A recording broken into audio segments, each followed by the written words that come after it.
Sabihin po natin kung nakita na. Sabihin po natin amen po. Amen.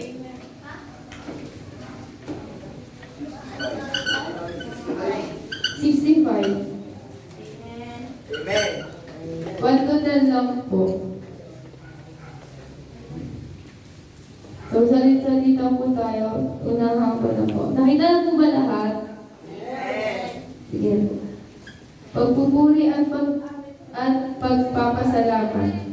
1. Marapat na ikaw, O Diyos sa Zion, ay papurihan. Dapat nilang tupdin doon ang pangakong binitawan.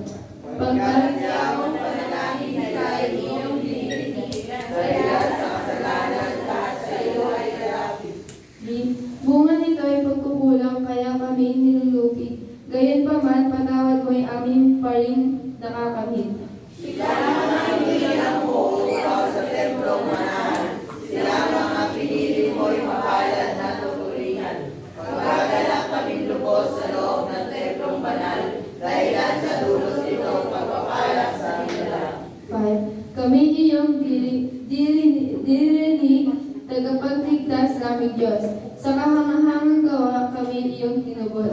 Kahit sino sa daigdig, sa iba yung karagatan. May tiwala silang lahat sa taglay mong kabutihan. Sa taglay mo kalakasan, mga bundok tumataas.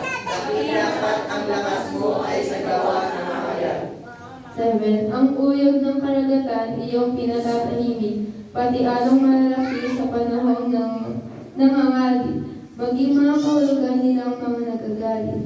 Dahil sa ginawa mo mga bagay na napila, sa takot ng daigdig at ang buong sanglilikha. Bunga nito ginawa mo, sa lalaki sumisigaw, buong mundo kahit sa ang sulok nitong daigdigan. 9. Umulan sa lupain, ganito mo kinalina. Umuunlad ang lupa, tumataba yaong lupa. Patuloy na umaagos ang bigay mong mga batis.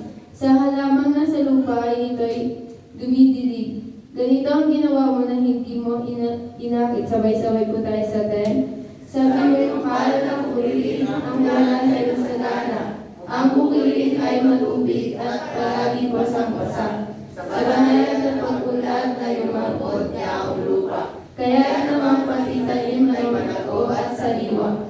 Tayo pa'y manalangin. Yes, Sir, Father God, Lord, maraming salamat po sa gabi ito na pinagtipan-tipan mo kami mag Lord, para makapagkaimig na yung salita, Lord, sa gabi ito. Ikaw po ang mamuna sa amin. Ang gagawin ngayong gabi, Lord, dahil po naman ikaw po ang papurihan pa sa mata, Lord, maging sa mga pupunta pa lang po, Lord. Ikaw po ang mag-ingat sa kanila, Lord, papunta sa iyong panabahan, Lord. Lord, ikaw po ang mamuna sa amin gagawin ngayon, Lord. At ikaw lang po ang sasampay namin sa gabi ito, Lord. Maraming salamat sa pangalan ng Panginoon Jesus. Amen.